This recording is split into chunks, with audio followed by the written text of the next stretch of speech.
சென்னை முத்தியால்பேட்டையில் பங்குனி தேரோட்டம் நடைபெற்றது. முத்தியால்பேட்டை பகுதி அருள்மிகு மரகதாம்பாள் சமேத மல்லிகேஸ்வரன் கோவிலின் பங்குனி தேரோட்டம் வெகு சிறப்பாக நடைபெற்றது. இதனை சிவனடியார் சேவா சங்கத்தினர் 19வது ஆண்டாக நடத்தினர்.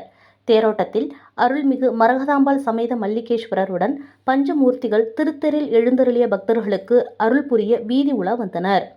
இந்த தேரோட்டத்தை கடந்த 18 ஆண்டுகளாக சிவனடியார் சேவா சங்கத்தினர் வெகு சிறப்பாக நடத்தி வருகின்றனர். அதேபோல இந்த ஆண்டு அதாவது 19வது ஆண்டும் பங்குனி தேரோட்டத்தை ஆன்மீக பெருமக்களுடன் திருத்தேர் வடம் பிடித்து தேரோட்டத்தை வெகு சிறப்பான முறையில் நடத்தினர்.